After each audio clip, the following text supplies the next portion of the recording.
The hallway of the naval training facility smelled like disinfectant and strong coffee, a place where voices echoed and boots hit the floor with authority. In the far corner, a single man quietly pushed a cleaning cart, moving slowly but with precision. His uniform was worn, his gloves thin, and his face tired, but his arms told a different story. They were covered in tattoos, sleeve after sleeve of ink, deep symbols, names, dates, and patterns that looked more like memories than designs. Most people ignored him, as usual. To them, he was just the janitor, the man who cleaned their messes while they trained for glory. A group of Navy SEAL trainees gathered near the lockers, laughing loudly after a brutal training session. Sweat dripped from their faces, and pride dripped from their words. One of them, tall and confident, noticed the janitor as he passed by.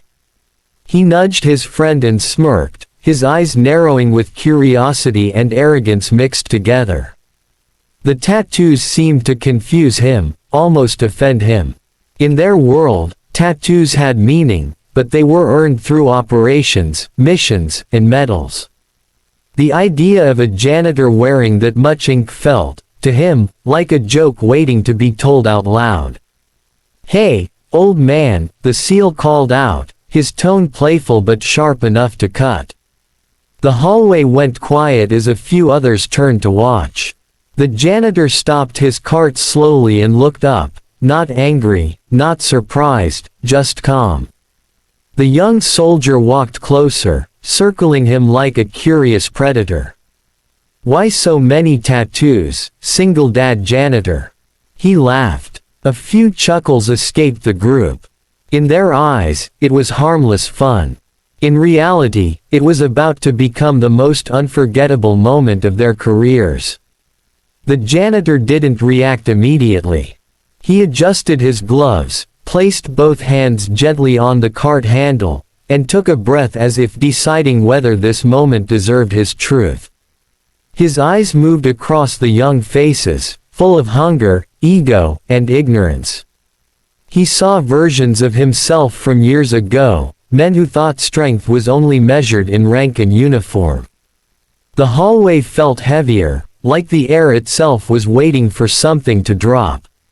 For the first time, the SEAL noticed the janitor's eyes. They were not weak. They were not afraid. They were experienced. He slowly rolled up one sleeve. The tattoos weren't flashy. They weren't decorative. Each one was clean, precise, almost military in its design. Names of fallen comrades. Dates burned into memory. Coordinates in small, neat lettering. The laughing stopped. The janitor's voice was calm, controlled, and surprisingly deep. "These," he said quietly, "these aren't tattoos. These are headstones I carry so I never forget who never made it home." The air shifted instantly. Smirks faded. Pride cracked. The young SEAL swallowed, but his ego pushed him further. "So you were, what? Army? Navy?" he asked, trying to keep his joking tone alive.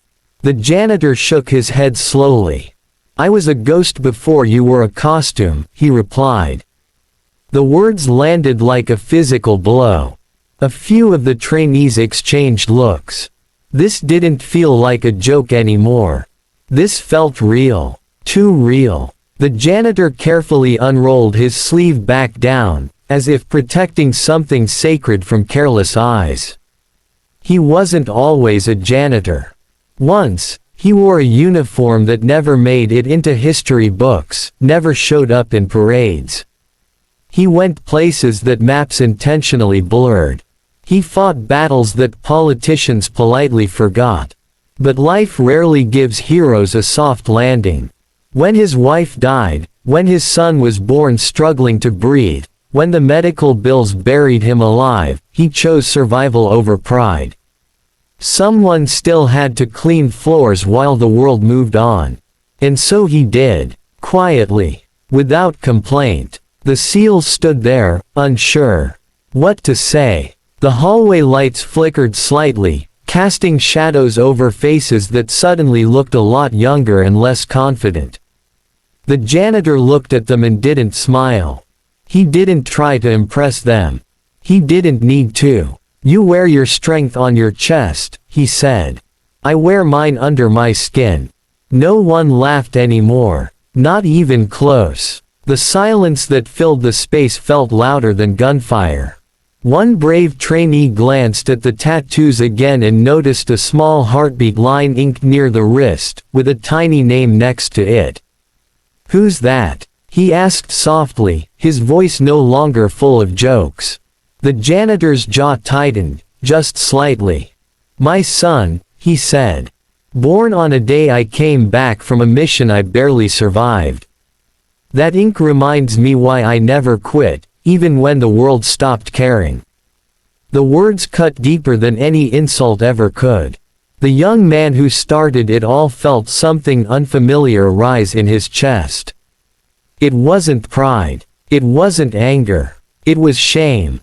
Real, heavy, unavoidable shame. He looked at his polished boots, his fresh uniform, and suddenly felt like he hadn't earned the right to joke about anything.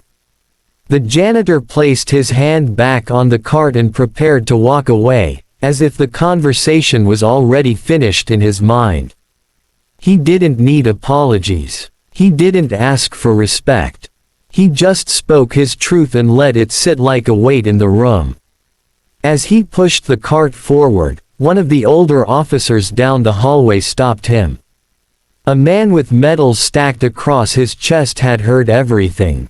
He looked at the seals, then at the janitor, and gave a slow, respectful nod. That single gesture said more than any speech could. The trainees stiffened. They had never seen a senior officer nod to a janitor before. Not ever. And that moment alone told them they had misjudged someone far beyond their understanding. The janitor didn't look back. He kept walking. Every step echoed through the hall like a lesson wrapped in humility. He wasn't trying to teach them. He wasn't trying to punish them. He was simply being honest. Sometimes, honesty hits harder than fists. Behind his calm walk were decades of battles, losses, scars, and sacrifices that would never be turned into movies. And yet, he carried them with quiet dignity, like a man who had already made peace with the world's unfairness. Later that day, the SEAL who joked sat alone in the locker room. The words replayed in his mind again and again. "These aren't tattoos. These are headstones." He stared at the mirror, seeing not a warrior, but a man who still had much to learn. For the first time, he realized that real strength doesn't always shout. Sometimes, it mops floors. Sometimes, it pushes carts. Sometimes, it survives when no one is watching. The janitor returned home to a small apartment. No medals on the wall. No ceremonies. Just a tiny pair of shoes by the door and a child's drawing taped to the fridge. He set down his keys, removed his gloves, and sighed. Being strong all the time is exhausting. But he never regretted his choices. He had traded glory for life. He had traded applause for love. And in his eyes, that was a victory no uniform could ever match. That night, his son hugged him tightly, tracing the tattoos with curious fingers. "Do these hurt, Daddy?" he asked innocently. The man smiled softly. "They remind me," he said. "Not of pain, but of purpose. Of people he loved. Of promises he kept. Of wars inside and outside that he survived." The child pressed his head against his father's chest, safe, unaware that the man holding him was stronger than 100 soldiers combined. The next morning at the base, the atmosphere felt different. The trainees didn't laugh as loudly. They didn't boast as boldly. They cleaned their own messes a little more carefully. Some of them even nodded politely when the janitor passed by. He noticed, but said nothing. He didn't need validation. He didn't need recognition. He had lived long enough to understand that the quietest people often carry the loudest stories. Weeks passed, but the story spread. Not as a rumor, but as a lesson. New trainees heard it in whispers. "Don't mess with the janitor," they'd say. But it wasn't fear. It was respect. A deep, earned respect. The kind that can't be forced. The kind that only comes from truth. And the janitor continued working, the same as always, pushing his cart through halls full of men who finally understood that not all warriors wear uniforms. One day, the same young SEAL approached him again, but this time, his voice was quiet. "Sir, I'm sorry," he said. The janitor stopped and looked at him. He didn't smile. He didn't frown. He simply nodded. That was enough. Forgiveness doesn't always come with words. Sometimes it's just a silent agreement that we can both do better next time. The SEAL asked about one tattoo, a small symbol near his elbow. The janitor answered simply, "That one is for the man who saved my life." The irony hung in the air. He died while pulling me out of a fire I couldn't escape. The SEAL looked down. There was nothing funny about tattoos anymore. Nothing light about the stories behind them. Just weight. Just truth. Time moved forward, as it always does. The janitor grew older, slower, quieter. But nothing about him became weaker. Strength like his doesn't fade, it deepens. It turns into wisdom, into patience, into peace. The base kept changing, faces came and went, but he remained a silent pillar within those walls. A man with no rank, no title, and more honor than most. Sometimes, people would stare. Sometimes, they would wonder. But fewer and fewer would joke.